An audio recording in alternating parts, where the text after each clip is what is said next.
მოგესალმებით პატივცემულო რადიო მსმენელებო, მივესალმებით ჩვენს ტელემაყურებლებს.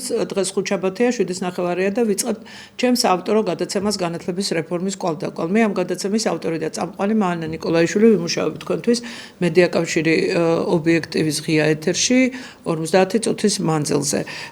დღევანდელი ჩვენი გადაცემის თემა არის ახალი ცვლილებები, გარდაქმნები და დღეს სანამ უშუალოდ დავიწყებდეთ საუბარს ჩვენს სტუმართან, რომელიც ჩაგვერთვება, აუცილებლად უნდა გავაკეთო რამდენიმე განცხადება. ერთი, რომ დღეს 3 ივლისს დაიწყო საქართველოში ერთიანი ეროვნული გამოცდები. მინდა ყველა აბიტურიენტს მიულოცო პირადად მათ ეს გამოცდების დაწყება და ასევე მათ ოჯახის წევრებს. ეს არის ძალიან მნიშვნელოვანი ეტაპი ახალგაზრდის ცხოვრებაში და არა მარტო ახალგაზრდის ცხოვრებაში. ამ ეტაპს აქვს ძალიან დიდი მნიშვნელობა როგორც ოჯახებისთვის, ასევე სახელმწიფოსთვის. ვინაიდან ჩვენი ქვეყანა და ნებისმიერი ქვეყანა და მით უმეტეს 21 საუკუნეში ეს 21 საუკუნე არის განათლების, ახალი ტექნოლოგიების, ახალი სამეცნიერო მწვერვალების დაპყრობის საუკუნე და მით უმეტეს ჩვენი ქვეყანა საქართველო ყოველთვის დაკავშირებული იყო წიგნთან, მწიგნობრობასთან, ცივილიზაციასთან და ჩვენი მომავალი არის მხოლოდ და მხოლოდ განათლებაზე მიმართული და ორიენტირებული. ამიტომ კიდევ ერთხელ გილოცავთ ძვირფასო აბიტურიენტებო, გისურვებთ წარმატებებს, მაგრამ აქაც უნდა გავაკეთოთ ასეთი დიფერენცირება, რომ ძალიან წარმატებულ და მაღალ ქულებს და ძალიან წარმატებით ჩააბარებენ გამოცდებს ის აბიტურიენტები და ის ახალგაზრდები, ვინც 12 წლის მანძილზე დაუღალავად შრომობდა და შრომობდნენ სკოლებში. ასეთები მიიღებენ ძალიან მაღალ ქულებს და ასე ვთქვათ, მაღალი რეიტინგებით დაასრულებენ ერთიან ეროვნულ გამოცდებს. ამას ვსაუბრობ მე გამოვყავი, იმიტომ რომ ვინც მომავალში უნდა ჩააბაროს, გაითვალისწინეთ ეს, რომ თითოეულ წელს არ დაკარგოთ არც ერთი წელი კი არა, არც ერთი თვე, არც ერთი დღე, არც ერთი კვირა, არც ერთი საათი. მივმართავ ამჟამინდელ მოსწავლეებს, რომ აი ყველაფრის შეჯამება, 12 წლის ნაშრომის შეჯამება ხდება ერთიანი ეროვნული გამოცდების დღეს. და მათაც უსურვებ, ვინც სწავლობდნენ, მაგრამ ზოგჯერ სიზარმაც ეძლევდა, არის ისეთი მინიმალური ბარიერი, რომ ამას ყოველ შემთხვევაში ადვილად უნდა გადალახოს უმრავლესობამ. მაგრამ როგორც ყოველ წელს სამწუხაროდ ყავს ჩაჭრილები და ეს ალბათ არ არის საგანგაშო, იმიტომ რომ როცა ტარდება გამოცდები და სადაც არის გამოცდები, იქ არიან დაწინაურებული აბიტურიენტები თუ მოსწავლეები თუ სტუდენტები და არიან ასევე საშუალო ქულოსნები და არიან ჩაჭრილებიც. ეს ასეთია სწავლის კანონზომიერება და გამოცდების კანონზომიერება. ახლა მთავარია, რომ თქვენ არ ინერვიულოთ და ყველაფერი იქნება ნორმალურ ფარგლებში წარიმართება და თქვენ ცოდნას გამოავლენთ. მთავარია, რომ არ ინერვიულოთ, ფსიქოლოგიურად უნდა იყოთ მომზადებული, მაგრამ მე მინდა დიდი საყვედური გამოვთქვა სკოლების მისამართით, კონკრეტულად სკოლის დირექციების, კონკრეტულად სკოლის დირექტორების მისამართით და ასევე განათლებისა და მეცნიერების სამინისტროს მისამართით, რომ შეუძლიათ სკოლის დირექტორებმა რომ ჩაატარონ კლასიდან კლასში გადასაყვანი გამოცდები და მე არაერთი მშობელი მეუბნება და საზოგადოების ფართო ფენები და ისედაც თვითონ მოსწავლეები, რომ ძალიან ეშინიათ გამოცდები, იმიტომ რომ ამ ბავშვებს არც ერთ კლასში გამოცდები არ ჩატარებიათ და ამიტომ აი ეს ნერვული ფაქტორი იმოქმედებს, როდესაც არც ერთ კლასში არ ქონია კლასიდან კლასში გადასაყვანი გამოცდები და უცბად გადის ასეთ საპასუხისმგებლო ერთიან ეროვნულ გამოცდებზე. ეს მნიშვნელოვანი ფაქტორია და ძალიან უარყოფითად აისახება ჩვენს აბიტურიენტებზე. გისურვებთ წარმატებებს. ჩვენ დაუბრუნდებით ერთიანი ეროვნული გამოცდების შედეგებს, გზადაგზა თუ მოხდება ისეთი მნიშვნელოვანი, ისა თორე ყოველ წელიწადს ბოლოს და სეზონს უხსნით ერთიანი ეროვნული გამოცდების შედეგების ანალიზით. ახლა მე მინდა კიდევ გავაკეთო მეორე განცხადება, ეს ეხება ბატონი ჩვენი მინისტრის ბატონი წულაძის გადადგომას. აი მე მაინტერესებს რატომ გადადგა ბატონი მინისტრი წულაძე. არ ვიცით, ყველა კითხულობს სოციალური ქსელები აჭრელებულია, ძალიან პოპულარული თემაა და მე პირადად არ ვიცი. მე ასე დავსვამ კითხვას, ან რატომ მოიყვანეთ ეს მინისტრი? ან რატომ წავიდა? საზოგადოებამ ხომ უნდა იცოდეს ყოველ შემთხვევაში სამეცნიერო და საუნივერსიტეტო და სასკოლო საზოგადოებამ. სისტემა მაინც უნდა იცოდეს ისა. იცით რა, აი ახლა დღეს და გუშინ რო ვაბზადებდი ამ გადაცემას და თუ გინდ წინა დღეებშიც დავსვი ასეთი კითხვა, რა გააკეთა ამ მინისტრმა? ისეთი გარდა მიმდინარე საკითხებისა, რომ რაღაც ბრძანებები გამოცა, რაღაცაში ცვლილებები შეიტანა, ისა არ ვიცი, მე არაფერი ისეთი არ მაგონდება, რომ რაიმე მნიშვნელოვანი რაღაც გაეკეთებინოს. საერთოდ მინისტრები უნდა მოვიყვანოთ და განსაკუთრებით მინისტრის მოადგილეები უნდა იყვნენ პროფესიონალები და უნდა დაწინაურდნენ სისტემის შიგნიდან და არ უნდა მოხდეს სისტემის გარედან მოყვანა. ახლა რაც შეეხება ახალი მინისტრი დაგვინიშნეს, ეს არის ბატონი გივი მიქანაძე.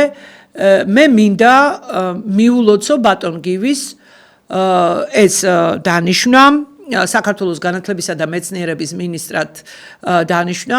მე პირადად ვიცნობ ბატონ გივის, დიდი ხანია და ვიცი მისი საქმეშიც გამომიცდია, როგორც იურისტი არის კვალიფიციური იურისტი, მაღალი დონის, კარგი განათლება აქვს და გილოცავთ ბატონო გივი, მაგრამ სისტემაში თუ არ ჩაატარეთ ღრმა რეფორმები, უპირველეს ყოვლისა, სანამ ღრმა რეფორმებს დაიწყებდეთ, ჩემი მეგობრული რჩევა, აბსოლუტურად კეთილგანწყობილი ვარ თქვენს მიმართ და მე გირჩევთ, რომ ფართოდ გახსნათ ჩაკეტილი კარები, რომელიც სამინისტროზე ვსაუბრობ მე, საქართველოს განათლებისა და მეცნიერების სამინისტროს კარები არის ძალიან ჩაკეტილი. ეს ჩაიკეტა ჯერ კიდევ წლების წინ, უკვე 2 წელი მთლად არ იქნება. ან შეიძლება კი იყოს, მოკლედ შაშკინის პერიოდიდან, შაშკინის მინისტრობის პერიოდიდან ჩაკეტეს სისტემის კარები და ეს კარები არ გახსნილა. არ გახსნილა ეს კარები. განათლების სისტემა უნდა გახდეს ღია და თვითონ კანონიც არის ღია სისტემაზე. ასე რომ ჩემი პირველი რჩევა, რომ გახდეს სისტემა ღია. განსხვავებული აზრი ვისაც აქვს, მოусმინეთ იმ ექსპერტებს, საზოგადოების ფენებს, შობელთა სხვადასხვა წარმომადგენლებს, მეცნიერებს, ჩემთან უამრავი ადამიანი რეკავს წლების განმავლობაში ბატონო გივი და ამბობს როგორი ადამიანები იცით სისტემის ღვაწმოსილი მუშაკები ეს იქნება უმაღლესი სკოლის ეს იქნება საშუალო სკოლის ეს იქნება პროფესიული სასწავლებლების თუ სკოლამდელი აღზრდის დაწესებულებების მათ შორის ხელმძღვანელი მუშაკებიც მე არ ვიცი რატომ უნდა იყოს მინისტრის კარები დაკეტილი ან მინისტრის მოადგილეების კარები დაკეტილი და არ იღებდეს თანამშრომლებს დააწესეთ ასევე მიღების საათები რომ მიიღოთ სისტემის თანამშრომლები ხელმძღვანელი მუშაკები მაინც ხომ უნდა მიიღოთ ან ღვაწმოსილი მეცნიერები ან ღვაწმოსილი პედაგოგები ან რაღაც ეს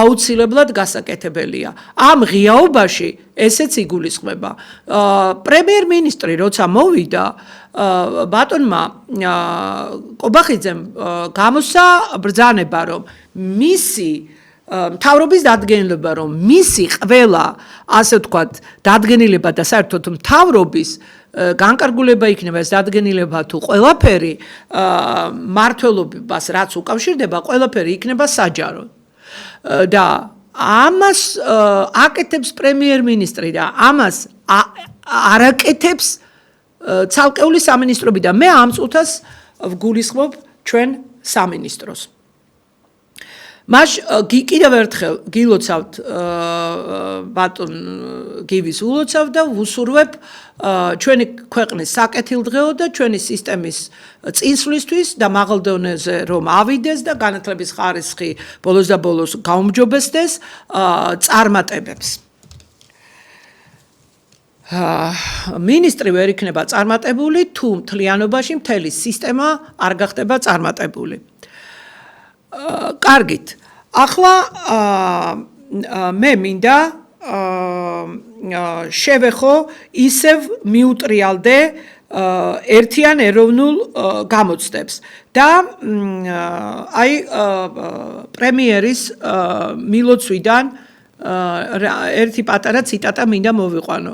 ძვირფასო აბიტურიენტებო, დღეს თქვენს ცხოვრებაში უმნიშვნელოვანესი და ერთ-ერთი ყველაზე საპასუხისმგებლო ეტაპი იწყება. ერთიანი ეროვნული გამოცდები თქვენი მრავალწლიანი შრომის კულმინაციაა. დიახ, ნამდვილად ეს რაც იშრომეთ, ბავშვებო, აი ამის შეფასება მოხდება.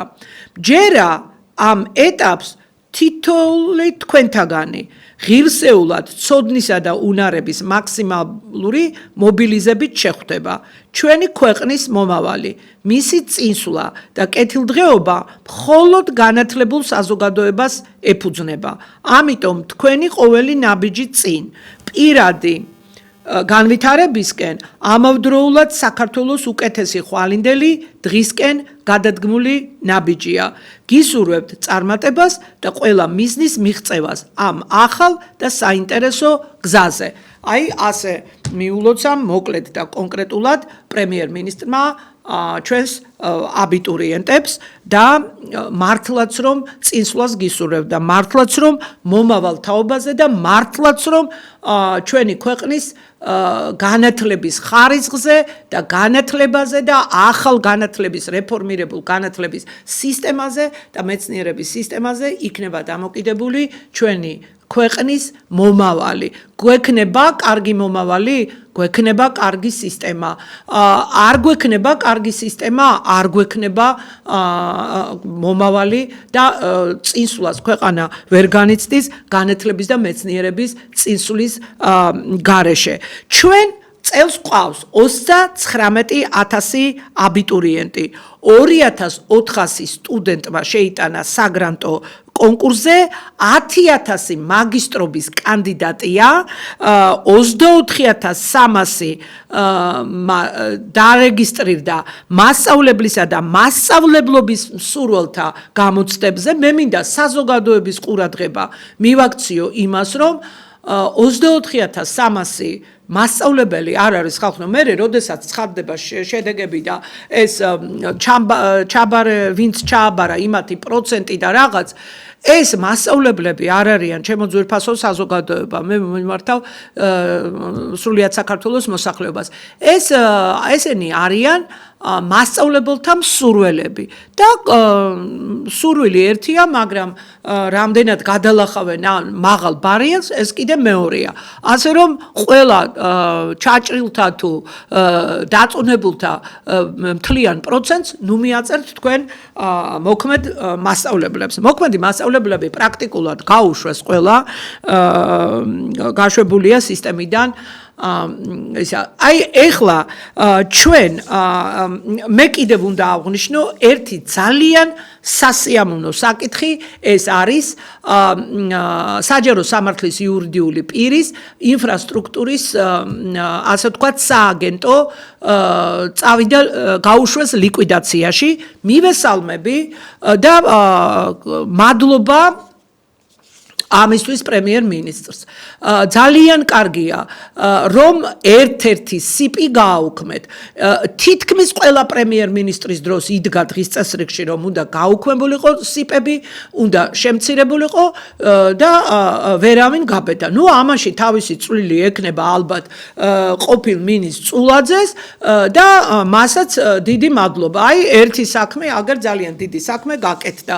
ეს სიპები არის ახლა მივმართა უკვე საქართველოს მთავრობას და ბატონ პრემიერ-მინისტრს რომ ეს სიპები არის გასაუქმებელი ბატონო პრემიერ-მინისტრო ნუ შეგეშინდებათ ლიკვიდაციაში გაუშვით და რაღაცა თანხები დიდძალი თანხები ეხა უფულოდ არავინ არაფერს არ გააკეთებს მაგრამ მაგალითად მასწავლებელთა სახლი საჯარო სამართლის იურიდიული პირი მასწავლებლთა პროფესიული განვითარების ცენტრი ასევე უნდა გაუშვათ ლიკვიდაციაში ამის ნაცვლად ეს ფუნქცია ანუ მასწავლებელთა პროფესიული განვითარების ფუნქცია უნდა დაეკისროს კანონმდებლობაში უნდა ჩაიწეროს რომ ან 5 წელიწადში ერთხელ ან 4 წელიწადში ერთხელ, ან 7 წელიწადში ერთხელ გააჩნია ქვეყნებს, სხვადასხვა ქვეყნებს სხვადასხვა ხანგრძლივობით აქვთ, რომ მასწავლებელმა თავისი პროფესიული განვითარება უნდა მოახდინოს. სად? უნივერსიტეტებში, იმ უნივერსიტეტებში წამყვან რეიტინგულ უნივერსიტეტებში, ვინც ყველაზე კარგ პროგრამებს განახორციელებს და ვისაც ექნება მდიდარი მატერიალურ-ტექნიკური ბაზა და ასევე ადამიანური რესურსები.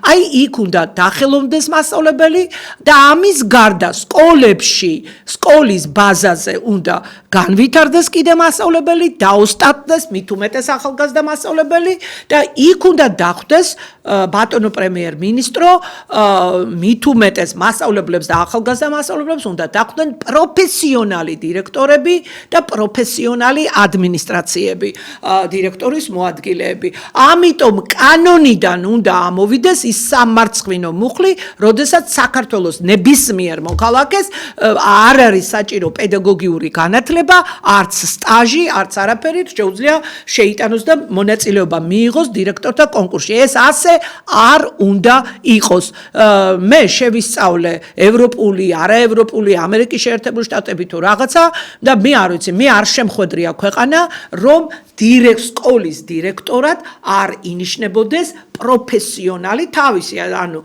განათლებით პროფესიონალი და ასევე სავალდებულოა იმისათვის, რომ სკოლა ძალიან რთული ორგანიზმია, რომ უხელმძღვანელო საუკეთესოა, რომ გქონდეს 10 წლის სტაჟი, მაგრამ ყოველ შემთხვევაში 5 წელზე ნაკლები, მაინც არ უნდა გქონდეს სტაჟი სკოლაში მუშაობის, პედაგოგად თუ სხვადასხვა პოზიციებზე, ან დირექტორის მოადგილედ, ან ხარისხის სამსახურში, ან რესურს ცენტრში, ან სამინისტროში, ან რაღაც.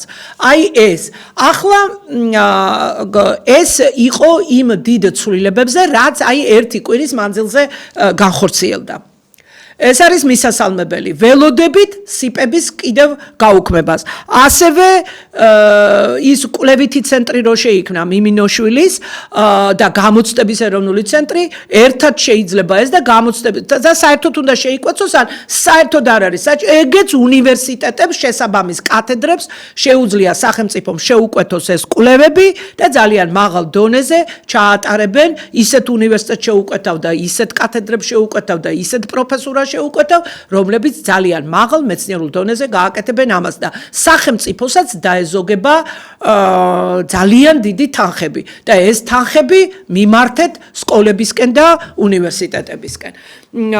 ასევე არ არის იმხელა ისეთი დიდი საინფორმაციო ასე ვთქვათ საჯარო სამართლის იურიდიული პირი და აი ასე თანხების ოპტიმიზაციაც მოხდება, ამ ფართებიც გამოთავისუფლდება და სულ სხვა დანიშნულებით, იმიტომ რომ სკოლები გადატვირთულია და შეიძლება მაგ ცენტრების შენობებში სკოლები გაიხსნას და სისტემა იქნება უფრო. ასევე ძალიან დიდი ცვლილება მოხდა, ეს არის მასწავლებლის სქემასთან დაკავშირებული დიდი მადლობა ასევე, რამდენი ხანია ამდენი მადლობა არ დაუმსახურებია ხელისუფლებას პირადად ჩემგან და ამ გადაცემებიდან, მაგრამ თლად მადლობა იმისთვის, რომ გააჩერეთ კიდევ სქემა. სქემა, როგორც წასულმა მინისტრმა სანამ წავიდოდა ამბობდა, რომ ეს ჯერ კიდევ ზამთარში უნდა ყოფილიყო, ზამთარიდან გადაიტანეს გაზაფხულისთვის, გაზაფხულიდან გადაიტანეს ზაფხულში და აი პირველი ივლისის გუშინ წინ უნდა გამოქვეყნებულიყო ახალი სქემა. სანამ მასწავლებლები შვებულებაში გავიდოდნენ, მაგრამ არ გამოქვეყნდა, გამოცხადდა, ანუ იმ ძველ სქემაში ცვლილებების შეტანა. გამოცხადდა, რომ ეს გადაიდო 2026 წლის 1 იანვრამდე.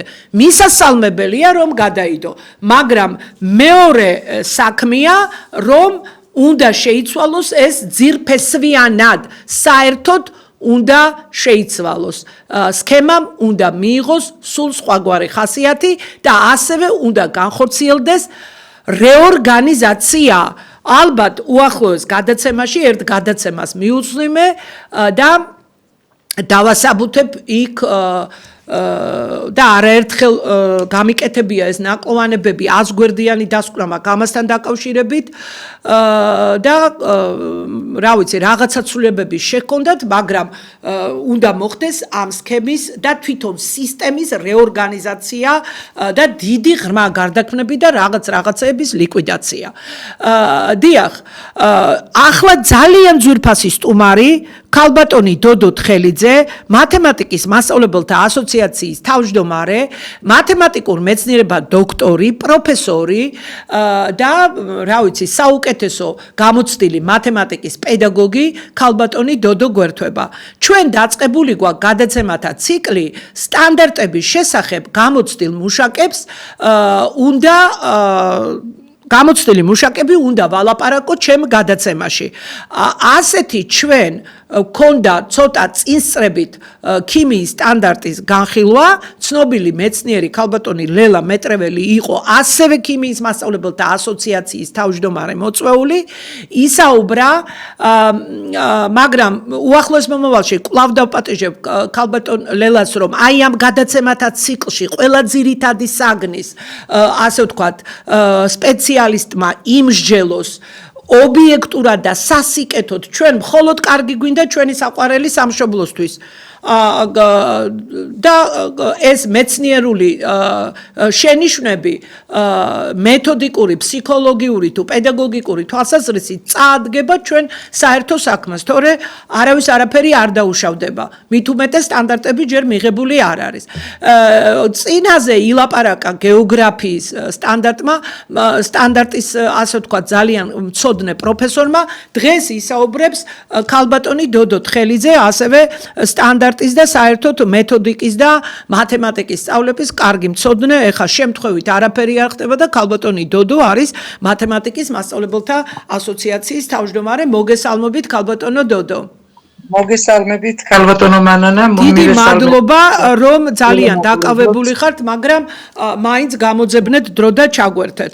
ქალბატონო დოდო, ეს განცხად ბოდიშით რომ გაცდევინეთ, მაგრამ რომ არ გამეკეთებინა ეს განცხადებები, დღეს ისეთი დღე ყველაფერი დაემთხვა ერთმანეთს. მინისტრების შეცვლა, ახალის მოსვლა, ეს მილოცვები და აბიტურიენტების მილოცვები არაფრით არ შეიძლებოდა. მოდით დავიწყოთ ყველაზე მთავარი საგანი, ესე იგი, ეს არის ქართული, ჩვენი მშობლიური ენა, ლიტერატურა, მაგრამ აზროვნების წესი, ეს საგანი არ არის მათემატიკა.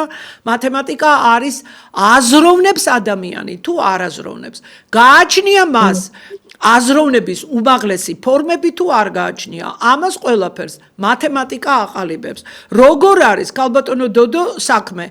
კარგად ნამდვილად არ არის.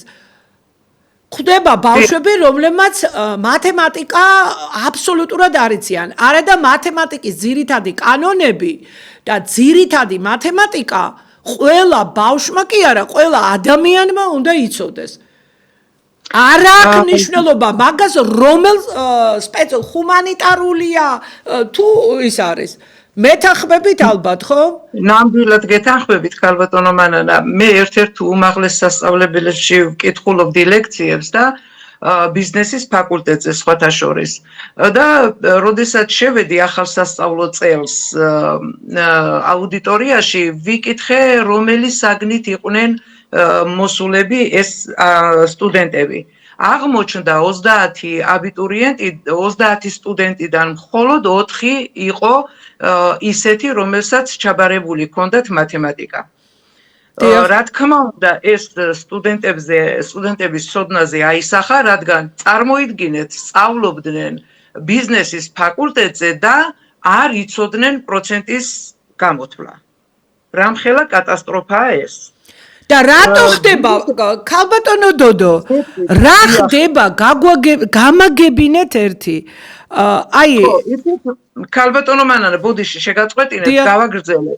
და ხშირად დეკანატში, როცა ვიკრიბებოდით, საერთოდ ლექტორები მასწავლებლებს ადანაშაულებდნენ ძირითადად და მე ვფიქრობ, რომ ეს მთლად ასე არ უნდა იყოს. არ არის ასე.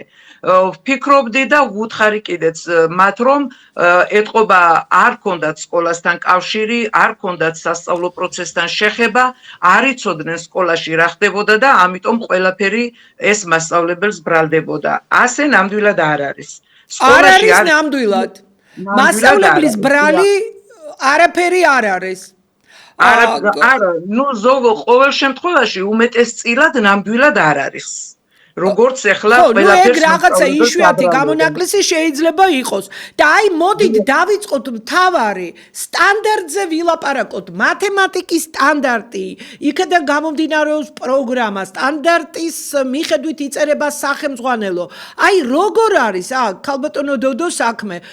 სწორად არის დალაგებული თვითონ ეს საგნის კონცეფცია თვითონ სწორად არის აგებული? მე ვიტყვი ქალბატონო მანანა, რომ ნამდვილად ახლა არაფერი იქ ისეთი კატასტროფა არ ხდება და ნორმალურად კია დალაგებული, მაგრამ პრობლემა სხვა რამეშია კიდევ. აი ნახეთ როგორ ხდება, ეხლა მათემატიკა რომ ისწავლო და კარგად გაიგო და აზროვნება შეგეძლოს მათემატიკურად, ანუ მათემატიკური აპარატი გქონდეთ კარგად განვითარებული. ამისთვის რა არის საჭირო? საჭირო არის სისტემატიური მეცადინეობა მათემატიკაში. იმიტომ რომ აი ყველა თემა, ეხლა მე ახალს არაფერს არ ვამბობ, ყველა თემა არის ერთმანეთზე მიბმული. ეხლა თუ ჰუმანიტარულ საგნებში შეგვიძლია ვთქვათ, ერთი რომელიღაცა კონკრეტული პოეტი არ ვისწავლო, ვთქვათ, გაკვეთილზე და ვისწავლო, მეორე, ამით არაფერი არ დაშავდება, იმიტომ რომ დაუბრუნდები და ვისწავლი ისევე, ვთქვათ, იმ პოეტის ნაწარმოებებს, რომელიც არ მისწავლია. მათემატიკაში ასე არ ხდება. მათემატიკა ეხლა რატომღაცა არის ასეთი მოსაზრება, რომ არის ძალიან რთული საგანი. სინამდვილეში მისი სირთულე იცით რაში მდგომარეობს? ბავშვები არ მეცადინეობენ სისტემატიურად. აცდენენ გაკვეთილებს. ახლა წარმოიდგინეთ, ახლა კვირაში 5 საათი აქვს დათმობილი მათემატიკას, ხომ? ეს ნამდვილად ნორმალურია საათების რაოდენობა, ანუ ყოველდღე აქვს მათემატიკა, ხომ?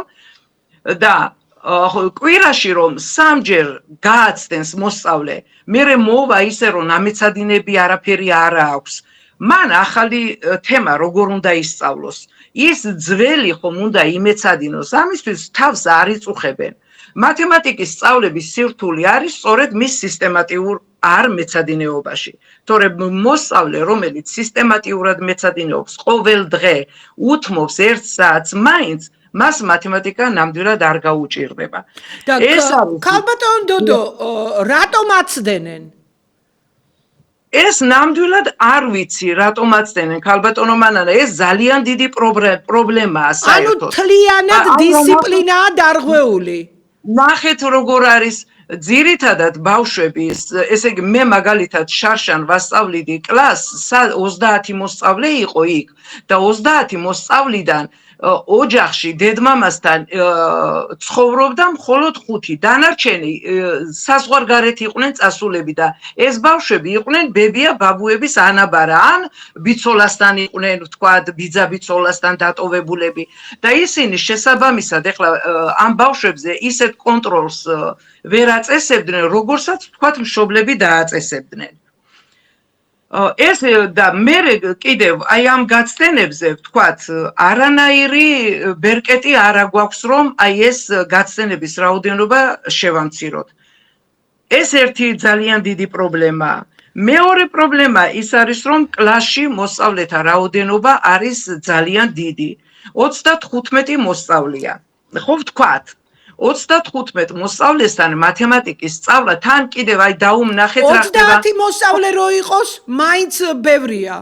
მაინც ბევრია. 20-დან 25-მდე სავსებით ნორმალურია, მაგრამ ნახეთ ამ 35 მოსწავლეში არის SSM მოსწავლეები. ხო? მათაც თავი განსაკუთრებული ყურადღება სჭირდება და ეს მასწავლებლისთვის ძალიან დიდი პრობლემა არის. ამიტომ კლასში მოსწავლეთა რაოდენობა აუცილებლად მე ვფიქრობ, რომ უნდა შემცირდეს. 20-დან 25-მდე მაინც უნდა იყოს. ეხლა კიდევ სხვა პრობლემა. ეს არის მასწავლებლების საათობრივი განაკვეთი, დატვირთვა. არის 18 საათი. ყველა მასწავლებელი ცდილობს, რომ რა თქმა უნდა, ეხლა ამაში დასაძრახისი არაფერი არ არის, რომ მატერიალურად უზრუნველყონ თავიანთი ოჯახები და ცდილობენ, რომ მეტი საათები აიღონ. აქვს ვთქვათ მასწავლებელს 25 საათი. წარმოიდგინეთ დღეში 35 მოსწავლესთან ჩატარებული 5 საათი. რამხელა პრობლემაა და რამხელა ძალისხმევას მოითხოვს. ამიტომ მე ვფიქრობ, რომ განაკვეთი უნდა იყოს მასწავლებლის 15 საათი. ეს ძალიან დიდ შეღავათს მისცემს მასწავლებლებს. შემდეგ, ეხლა შემოვიდა რემედიაციის პროგრამა, რაც ძალიან კარგია და ნახეთ რა დაგვანახა. მაგალითად, როდესაც საშემოდგომოები გამოყვათ, ჩვენ სკოლის მაგალითზე ვიტყვი ბავშვებს, რამდენიმე ვთქვათ ათეულს, ხო? რემედიაციის პროგრამა შეადგინეს მასწავლებლებმა და თითოეულს კლასში ეჯდა 10 მოსწავლე. 10 მოსწავლე. და თქვენ წარმოიდგინეთ, ისეთი კარგი შედეგი დაიდო, რომ არავინ რომ არ ველოდით. და მასწავლებლები იმდენად შევიდნენ ბავშვებთან ურთიერთობაში და იმდენი კარგი უნარები აღმოაჩინეს ბავშვებში, რომ ჩვენ თვითონ გაოცებულები დავრჩით. და წარმოიდგინეთ, ყველამ ჩააბარა გამოცდა, საშემოდგომო გამოცდა. და ქალბატონ დოდო, ეს რემედიაციის პროგრამა ხელფასი ეძლევა ცალკე მასწავლებელს თუ იმ დაფინანსებაში? არა, მე რამდენადაც ვიცი, არანაირი ხელფასი არ ეძლევა მასწავლებლებს. და რამდენი ხანი გრძელდებოდა? ეს გრძელდებოდა 2 კვირა დაახლოებით.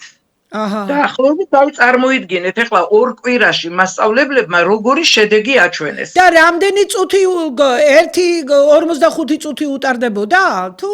45 წუთი უტარდებოდა, ზოგი ეხლა მეცაც უტარებდა, ვთქვათ, ეს მასწავლებელზეა დამოკიდებული, ჩვენ საერთოდ დროს არასოდეს არ განსაზღვრავთ ხოლმე, როდესაც აი ესეთი სიტუაცია დგება და ბავშვი ასეთი პრობლემის წინაშე არის, რა თქმა უნდა, ეხლა იქ შემოსაზღვრული დრო არასოდეს არ აგვაქვს. და შემდეგ კიდევ, რაც ძალიან მნიშვნელოვანია, ძირითადად ბავშვები არიან მიჯაჭვული მობილურებს. დიახ. და ძალიან დიდი სირთულის წინაშე ვდგავართ მასწავლებლები. მე ვფიქრობ, რომ სამინისტროს დონეზე უნდა გადაწყდეს ეს საკითხი, რომ სკოლებში მობილურები აიკრძალოს. მაგრამ აქ არის მეორე კიდევ, აი სახლში როგორი მიჯაჭვულები არიან აი ამ მობილურებს. მაგალითად, ვაძლევთ დავალებას. ძალიან ბევრს მოაქვს ხელოვნური ინტელექტით გაკეთებული. გამოყვავს დაფასთან, ბავშვი დავალება აქვს, მაგრამ წარმოდგენა არ აქვს რა უწერია და როგორ არის ეს ამოხსნილი. ამიტომ თუ ჩვენ შედეგი გვინდა დავდოთ, მარტო მასწავლებლები ვერაფერს ვერ გავხდებით. აქ უნდა იყოს ტანდემი მასწავლებელსა და მშობელს შორის. მასწავლებელი რომ დავალებას მისცემს ბავშვს და სახლში წაიღებს გასაკეთებლად, იქ მშობელმა იმდენი მაინც უნდა გააკეთოს და მიაქციოს ყურადღება, რომ მან მობილური არ გამოიყენოს მეცადინეობის პერიოდში. და ეს ხელოვნური ინტელექტი მთლიანად უხსნის მაგალითს და ამოცანას, ანუ ამოხსნას აძლევს თუ მარტო პასუხს ეუბნება? არა, ამოხსნას აძლევს, მაგრამ იცით მოსწავლეები მერე იმ ამოხსნელს კი არ არჩევენ, ან კი ძირფესვიანად კი არ განიხილავენ, უბრალოდ რომ ჩაეთვალოთ მოდიან სკოლაში და დავალება აქვთ, მაგრამ ეხლა ჩვენ ხომ ეს ვიცით და ამიტომ როდესაც დავალებას ვაძლევთ ბავშვებს, უკავშირიც გვინდა შემდეგ, რომ მოიტანენ იმ დავალებას, ხომ ბავშვებმა უნდა ახსნან როგორ რა გზით და რა ხერხით მიაღწიეს, ვთქვათ, პასუხს. და ხშირ შემთხვევაში კი არა, ქალბატონო დოდო, იცით რა, მე მხარს გიჭერთ მობილურების აკრძალვასთან დაკავშირებით, მაგრამ მაგას სამინისტრო არ ეყოფა. ეგ ძალიან ბევრ ქვეყნებში, ევროპულ ქვეყნებში, არაევროპულში მობილურები საერთოდ აკრძალულია სკოლებში და უნივერსიტეტებში ჩართულ მდგომარეობაში ვერ შეიტან და ჩვენთან ერთ უნივერსიტეტში მოქმედებს ეს, მაგალითად თბილისის სახელმწიფო სამედიცინო უნივერსიტეტში თუ თითქმის ყოველდღე აქვთ ამ ბავშვებს წერები, ტესტირებები, გამოკითხვები, სხვადასხვა აქტივობები და იქ თუ ჩართული მობილური არ შეიძლება გქონდეს. როდესაც გაგწერა, თუ გექნება გაგინულებენ ყველაფერს. შენ იწერ, არ იწერ, მაგას არ აქვს ნიშნობა, მობილური არ უნდა გქონდეს ჩართული. ზოგიერთ კერძო სკოლაში ეს მოქმედებს საქართველოში. მაგალითად ამერიკულ აკადემიაში, რა ვიცი, ეხლა არ ვიცი რა იყო ამ ბოლო წლებს, მაგრამ წლების წინ ვერ ჩართავდი მობილურს სკოლაში გაკვეთილების დროს. და ამაზე არის ძალიან მძიმე სასჯელები სკოლიდან გარიცხვაც კი. გასულ წელს საფრანგეთმა შეიტანა კანონში ცვლილება და საერთოდ ეკრძალებათ სკოლაში ჩართული კი არა, გაკვეთილზე მობილური ჩართული კი არა, საერთოდ არ უნდა გქონდეს სკოლაში ჩართული, მგონი არც ჩანთაში შეიძლება რომ გედოს და რაღაც. გამორთულ მდგომარეობაში. ჩვენ ეხლა ჩვენ სკოლაში მაგალითად გვაქვს ესეთი წესი შემოღებული, რომ კანონში უნდა შევიდეს ცვლილება, უნდა აიკრძალოს მობილურები ციარული სკოლაში. ჩვენ სკოლაში მაგალითად ეს მეტნაკლებად მოწესრიგებულია, ყველა მოსწავლე ჩვენ გვაბარებს მობილურებს, გვაქვს სპეციალური შესანახი ადგილი, მაგრამ ესეც ძალიან დიდ პრობლემებთან არის დაკავშირებული ახლა, იმიტომ რომ ზოგჯერ მაგალითად მშობელს უჩნდება პრეტენზია, რომ რატომ აქვს ჩემშვილს მობილური ჩამორთმეული, მე ამით ჩემშვილს ვაკონტროლებ. აი ეს მიზეზი აქვთ. და ბავშვებიც იცით როგორ არის, ესეც ძალიან დიდი პრობლემაა სკოლებში. არა, მშობელს მერე ვეღარ ექნება პრეტენზია, როდესაც საქართველოს პარლამენტი შეიტანს კანონში ცვლილებას, მშობელს ვერ ექნება პრეტენზია. მშობელი დაემორჩილება კანონს, რას აკონტროლებს? მისი შვილი სკოლაში რომ მოვიდა, ეს იცის მშობელმა და მერე გაკვეთილები გრძელდება მაღალ კლასებში 4-25 წუთამდე და 3 საათამდე და თუ წავა ბავშვი უნებართოდ ამას დამრიგებელი ისედაც შეატყობინებს. ასე რომ სკოლაში მაგალითად ჩვენ დირექტორი ყოველთვის გვეუბნება, რომ როდესაც ბავშვი სკოლაში არ ცხადდება და ასეც ვაკეთებთ.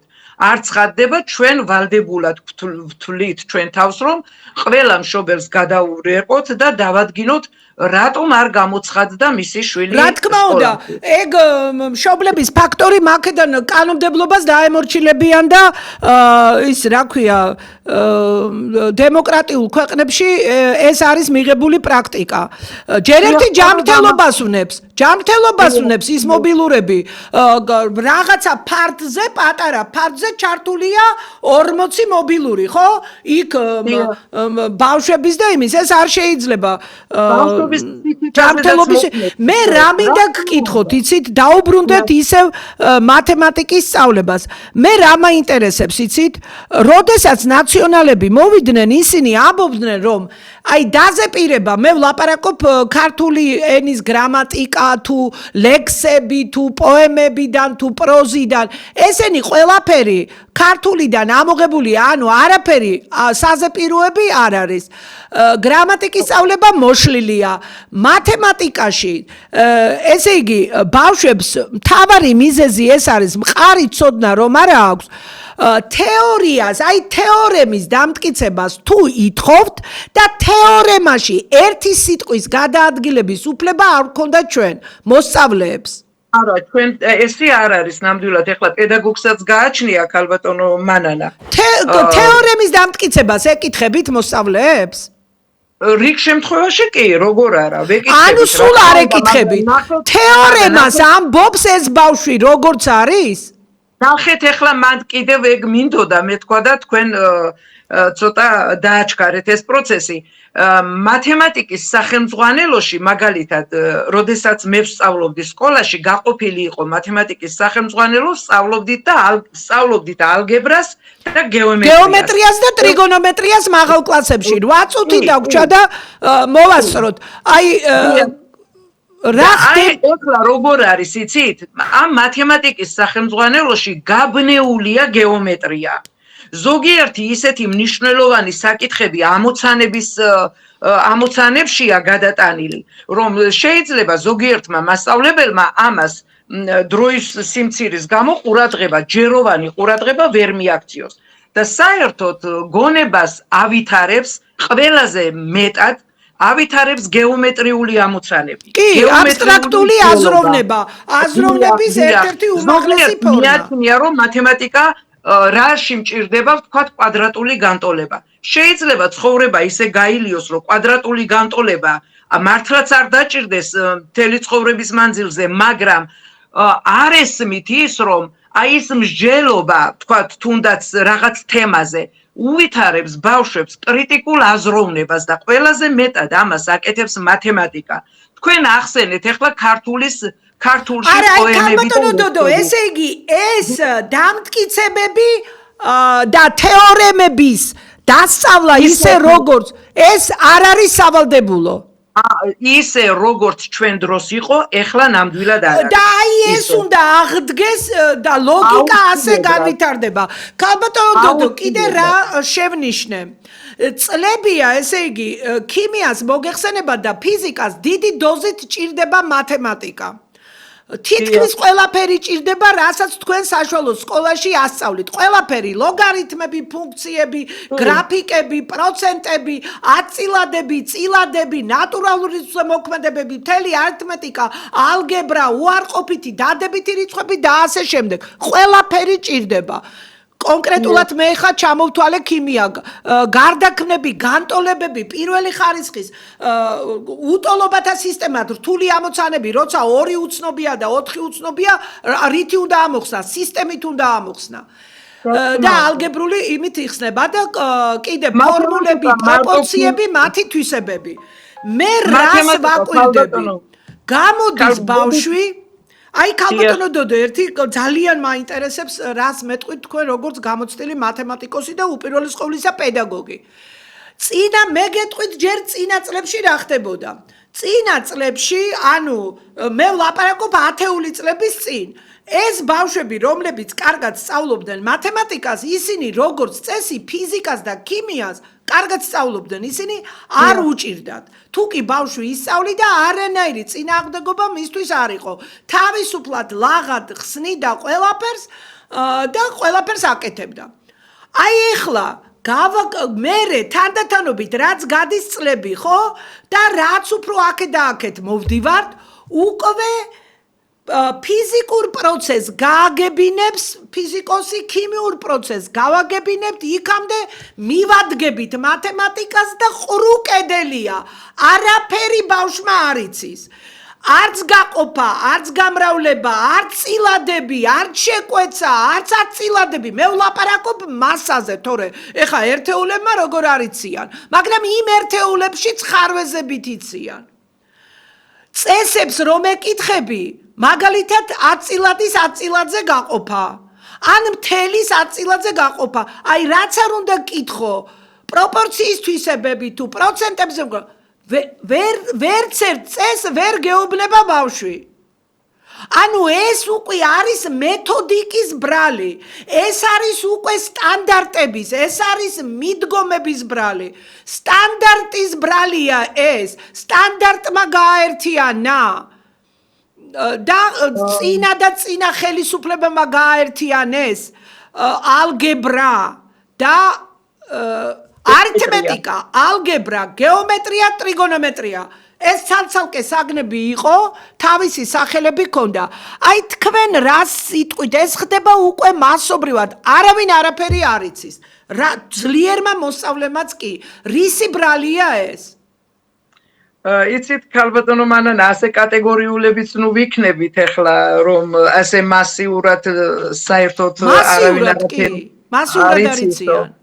ხო, მაგრამ ეს მე ვფიქრობ, რომ სტანდარტი მაინც და მაინც აქ არაფერ შუაში არ უნდა იყოს ჩემი აზრით. მაშინ მეთოდიკაა შესაძლებელი ნამდვილად. მეთოდიკაა შესაძლებელი და ეს ახლა დამოკიდებული არის თითოეული მასწავლებლის გამოცდილებაზეც და მე ვფიქრობ, რომ მეთოდიკაში უნდა ტარდებოდეს ძალიან ბატონი დიმიტრი იცნობ, თქვენ მრავალი დამხმარე სახელმძღვანელოს ავტორია და მოწონთ მათემატიკის მასწავლებლებს მისი სახელმძღვანელოები გოშხეთელიაზეა საუბარი. ამას წინათ ყავდა ჩართვაზე და ამას წინათაც ყავდა და ისა, რა თქვა, იცით, არითმეტიკაო პრაქტიკულად არის სწავლებაო, გამოშიგნულიაო და რა ხდება იმ არითმეტიკას როგორ ასწავლიან დაწყებით კლასებში თუ ხართ საქმის გამოშიგნული რას ნიშნავს ახლა ეს არ ვიცი ახლა მე არასწავლიანო ხო ერთია არასწავლი თუ არასწავლიან და მეორეა ახლა პროგრამაში ნამდვილად არასწავლიან როგორ იმან მასწავლებლებზე კი არ თქვა ანუ სტანდარტზე მიანიშნა რომ არითმეტიკა როგორც ადრე ისწავლებოდა თავიდან ბოლომდე ანუ მეთოდურად იყო დალაგებულიო ასე აღარ ისწავლებაო და ხართ თქვენ საქმის კურსში თქვენ დაბალ კლასებს ალბათ არასწავლით დაბალ კლასებს მე არ ვასწავლი მაგრამ ახლა თლათ ვერ დავეთანხმები ამაში ბატონ დიმიტრის. ნამდვილად ვერ დავეთანხმები. ახლა ეს კიდევ ამბობ რომ ინდივიდუალურად მასწავლებლებზეც არის დამოკიდებული თქვა და არითმეტიკას როგორ ასწავლი, როგორ ახლა სტანდარტში რაც არის, ხო დაწყებითების თქვა პროგრამას მე ასეა თუ ისეა მაინც ვიცნობ. იცნობ. ხო, ასეა თუ ისეა მაინც ვიცნობ დაწყებითების პროგრამას და საკმარისი საკითხია ქალბატონო დოდო? კი, საკმარისი საკითხია ნამდვილად, რა თქმა უნდა, საკმარისი საკითხია და ესე რატო მეთოდურადაც სწორად არის მიმდევრობა დალაგებული. მეთოდიკაში კი ნამდვილად მასწავლებლებს სჭირდებათ დახმარება. ნამდვილად. აი ვებხვაძე არის ძალიან კვალიფიციური მათემატიკოსი. ჩემზე კარგად ეს არავინ არ იცის, მაგრამ ვებხვაძის წიგნებით სწავლა ბავშვებს ძალიან უჭირთ, მაგრამ ეს ვებხვაძის ბრალი კი არ არის. სტანდარტის მიხედვითაა ეს წიგნი დაწერილი და სტანდარტია ძალიან მძიმე და დრო არის ცოტა და პროგრამაა გადატვირთული. არა, ჩვენ ნახევარი წუთი დაგვჭა და პროგრამა არ არის მათემატიკაში გადატვირთული? არ არის გადატვირთული, უფრო გადატვირთული იყო ქალბატონო მანანა და მე ვფიქრობ რომ კიდევ უფრო მეტი საკითხები უნდა იყოს შეტანილი და ეს დრო საკმარისია? დრო საკმარისია, იმიტომ რომ თუ 4 საათი იყო წინა წლებში, ეხლა ძალიან დიდი მადლობა განათლების სამინისტროს, რომ გარდა მე-6 კლასისა, ყველა კლასში არის 5 საათი.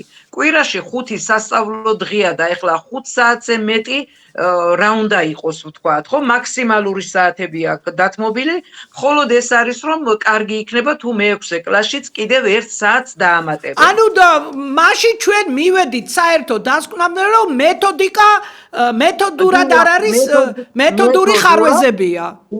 დიახ, მეთოდური ხარვეზებია. ეხლა წინა წლებში თუ გვაქვს დრო მე არა, ჩვენი დრო ამოიწურა, მაგრამ თქვით ეს წინადადება. მინისტრთან, როცა ერთ-ერთ მინისტრთან, როცა მქონდა შეხვედრა და მე სახელმძღვანელოებზე გავაკეთი აქცენტი, მინისტრმა ესეთი რამ მითხრა, რომ კარგ მასწავლებელს სახელმძღვანელო არ სჭირდებაო. ნამდვილად არ სჭირდება ეხლა კარგ მასწავლებელს სახელმძღვანელო. მაგრამ სახელმძღვანელო ხო მარტო ბავშვებისთვის, მასწავლებლებისთვის ბავშვს სჭირდება კარგი სახელმძღვანელო. პირველ რიგში, რა თქმა უნდა, ბავშვს სჭირდება პირველ რიგში მეთოდურად გამართული სახელმძღვანელოები. დიდი მადლობა ქალბატონო დოდო, დიდი მადლობა. ბოლო გამარკვიეთ რაში არის ეს დიდი, ასე ვთქვათ, გარღვევა, ასე მეთოდიკაზე შევთანხმდით. დიდი მადლობა. ჩვენი გადაცემის თემა იყო ახალი ცვლილებები და გადაცემის სტუმარი ბრძანდებოდა ქალბატონი დოდო თხელიძე, მათემატიკის მასწავლებელთა ასოციაციის თავმჯდომარე, მათემატიკის მეცნიერება დოქტორი, პროფესორი და ასევე მათემატიკის მასწავლებელი. ხოლო მედია კავშირი ობიექტივის ღია ეთერში მიდიოდა ჩემი საავტორო გადაცემა განათლების რეფორმის კვალდაკვალ. ამ გადაცემას გაიმეორებენ შაბათს 5:30-ზე. მე თქვენთვის მუშაობდი მანენა ნიკოლაიშვილი. ნახვამდის.